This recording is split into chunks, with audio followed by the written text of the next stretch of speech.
చంద్రబాబు నాయుడు గారిని నమ్మడము అని అంటే చంద్రముఖిని నిద్ర లేపడమే అని చెప్పి నేను అన్న మాటలు.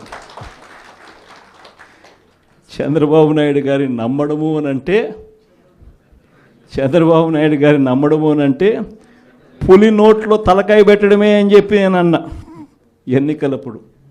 కరెక్ట్గా ఈరోజు 6 నెలలు కూడా 6 నెలలు గడిచేసరికే ఈరోజు ప్రతి ఇంట్లో కూడా పరిస్థితి ఏమిటి అని అంటే జగనన్న కనీసం పలావ్ పెట్టేవాడు, చంద్రబాబు నాయుడు బిర్యానీ పెడతానన్నాడు. ఇప్పుడు పలావు పోయింది, బిర్యానీ పోయింది, చివరికి ఏది లేకుండా రోడ్డు మీద నిలబట్టినాడు చంద్రబాబు నాయుడు అనే మాట ఈరోజు ప్రతి ఇంట్లో కూడా ఈరోజు చర్చనీయాంశంగా ఈరోజు మారింది. ఒకవైపున మనం ఇస్తా ఉన్న పథకాలన్నీ కూడా పూర్తిగా ఆపేశాడు, మరోవైపున ఆయన ఇస్తానన్న సూపర్ 6లు సూపర్ 7లు గాలికి ఎగిరిపోయినాయి. మరోవైపున ఇవన్నీ ఒకవైపున ఉంటే మరోవైపున 6 నెలలు కూడా తిరక్క మునిపే బాధుడే బాధుడు. కరెంటు బిల్లులు ముట్టుకుంటే చాలు షాక్ కొట్టే పరిస్థితిలోకి ఈరోజు తయారైనాయి. 15,000 కోట్ల రూపాయలు 6 నెలలు తిరక్క తరికే 15,000 కోట్ల రూపాయలు ప్రజల నెత్తిన కరెంటు బిల్లులు షాకుల రూపంలో వేయగలిగిన పాలకుడు ఎవడైనా ఉన్నాడు అని అంటే అది నిజంగా ఒక చంద్రబాబు నాయుడు మాత్రమే ఇలాంటి దుర్మార్గాలు చేయగలుగుతాడు. మూడో వ్యక్తి ఎవడు చేయలేని పరిస్థితి. ఆ లెవెల్లో బాధుడే బాధుడు. మరోవైపున చూస్తే ఈ బాధుడుకు తోడు సూపర్ 6లు సూపర్ 7లు అమలు చేయకపోవడానికి తోడు మనం ఇస్తా ఉన్న పథకాలన్నీ కూడా ఇవ్వకుండా వదిలేసినకు దానికి తోడు, వీటి అన్నిటికీ తోడు ఇంకా ఏం జరుగుతూ ఉంది? చంద్రబాబు నాయుడు ఎవరైనా ప్రశ్నిస్తే చాలు ఆ ప్రశ్నించే స్వరాన్ని అనగదొక్కుతూ రెడ్ బుక్ రాజ్యాంగం ఈరోజు ఎక్కడ పడితే అక్కడ గ్రామ స్థాయి నుంచి కనిపిస్తూ ఉంది. ఇన్ని విపరీతమైన పరిస్థితుల మధ్య స్కాముల మీద స్కాములు జరుగుతూ ఉన్నాయి. లిక్కర్ మాఫియా, శాండ్ మాఫియా, ప్రతి కాన్స్టిట్యున్సీలోనూ ప్రతి నియోజకవర్గంలోనూ పేకాట క్లబ్బులు, ఇవన్నీ కాక ఏ నియోజకవర్గంలో అయినా కానీ మీకు ఒక ఫ్యాక్టరీ ఉండి ఆ ఫ్యాక్టరీ నడుపుకోవాలన్నా, లేదా మీ నియోజకవర్గంలో ఏదైనా మీరు మైన్ ఉండి మైనింగ్ చేసుకోవాలన్నా, ఏది జరగాలన్నా కూడా ఎమ్మెల్యే దగ్గరికి వెళ్ళి ఎమ్మెల్యేకి డబ్బులు ఇస్తే తప్పు నుంచి ఈరోజు జరగని పరిస్థితి. ప్రతి విషయంలో కూడా నాకింత నీకింత అని ఎమ్మెల్యే దగ్గర నుంచి మొదలు పెడితే ముఖ్యమంత్రి దాకా పంచుకొని తీసుకుంటా ఉన్న పరిస్థితులు ఈరోజు కనిపిస్తూ ఉన్నాయి.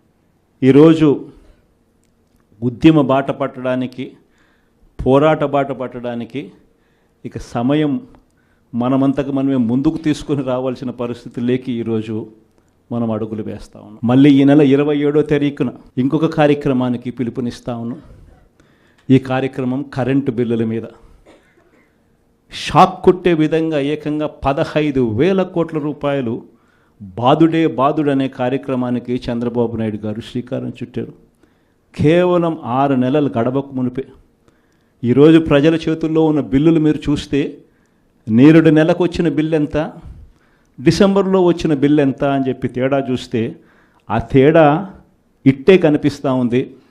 కనీసం ప్రతి బిల్లులోనూ కూడా విపరీతంగా నంబర్ కనిపిస్తూ, ఇది కూడా ఇంకా 15,000 పూర్తి బాధుడు కాదు, 6,000 కోట్ల బాధుడికే ఈ నెంబర్. ఇంకొక 9,000 కోట్ల రూపాయల బాధుడు ఈ నెల వేస్తూ ఉన్నాడు. అంటే రేపు నెల బిల్లులో ఇంకా 9,000 రూపాయల బాధుడు కూడా కనిపిస్తుంది. మరి ఇలాంటి పరిస్థితిలో బిల్లులు చూపించి మహిళలందరూ కూడా బిల్లులు చూపించి బిల్లులు కాలుస్తూ ఉన్న పరిస్థితి కనిపిస్తూ ఉంది నిరసన తెలుపుతూ. ఇలాంటి వారికి తోడుగా ఈసారి ఈ ప్రోగ్రాం నియోజకవర్గ స్థాయిలోకి వెళ్ళిపోతున్నాం. మొన్న రైతులకు సంబంధించి జిల్లా స్థాయిలో చేసినాం. ఈసారి కరెంటు బిల్లులకు సంబంధించిన ప్రొటెస్ట్ కార్యక్రమం నియోజకవర్గ స్థాయిలోనే చేసే కార్యక్రమానికి ఈరోజు శ్రీకారం చుడతా ఉన్నాం.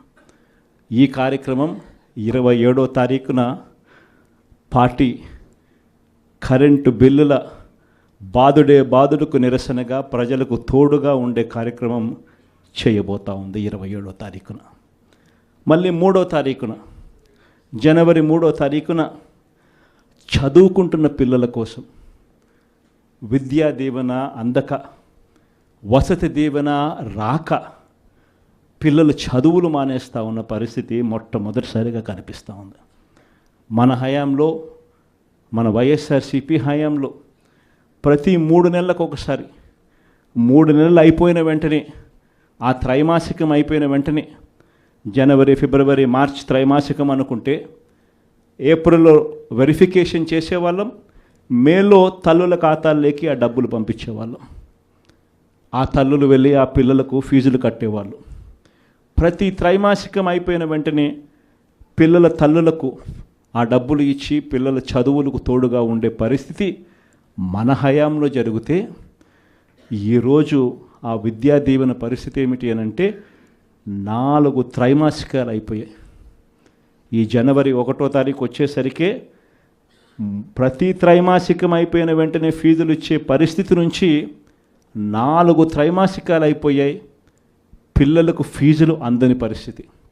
మొత్తంగా ఈ ఫీజులకు సంబంధించి 4 త్రైమాసికాలకు సంబంధించిన విద్యా దీవెన దాదాపుగా 2,800 కోట్ల రూపాయలు, వసతి దీవెన కింద మరో 1,100 కోట్లు, దాదాపుగా 3,900 కోట్ల రూపాయలు పిల్లల చదువులకు, పిల్లలకి డబ్బులు రాక పిల్లలు ఈరోజు ఇంజనీరింగ్ మానేస్తూ ఉన్న పరిస్థితి, డిగ్రీ చదువుతూ ఉన్న పిల్లలు ఈరోజు చదవని పరిస్థితి, పనికి వెళ్ళాల్సిన పరిస్థితిలో ఈరోజు పిల్లలు ఉన్నారు. కాలేజీ యాజమాన్యాలు బిల్లులు కట్టమని చెప్పి పిల్లలను గట్టిగా అడుగుతూ ఉన్నాయి. డబ్బులు కట్టలేని పరిస్థితిలో పిల్లలు చదువులు మానేస్తూ ఉన్న పరిస్థితులు. వీళ్లకు తోడుగా, ఈ పిల్లలకు అండగా జనవరి 3వ తారీఖున మళ్ళీ ఈ ప్రోగ్రాం జిల్లా సెంట్రిక్గా చేద్దాం. జిల్లా సెంట్రిక్గా మళ్ళీ ఈ ప్రోగ్రాం జనవరి 3వ తారీఖున పిల్లల కోసం, పిల్లలకు తోడుగా ఉండేట్టుగా చేసే కార్యక్రమం ఈ కార్యక్రమం. ఇలా ప్రతి అడుగులోనూ కూడా ప్రజలకు అవసరం ఉంది, ప్రజలు ఇబ్బందుల్లో ఉన్నారు, ప్రజల తరపున మనం గొంతు విప్పాల్సిన పరిస్థితిలో ప్రతిపక్షంగా మనం ఉన్నాం అన్నది ప్రతి ఒక్కరం కూడా గుర్తుపెట్టుకోవాలి. ఎవ్వరూ కూడా ఎక్కడా కూడా భయపడద్దండి. ఏమున్నా కానీ ఢీకొందాం. మీ అందరికీ పార్టీ తోడుగా ఉంటుంది. మీ జగనన్న మీకు అందరికీ అండగా ఉంటాడు అన్నట్టు చెప్తాను.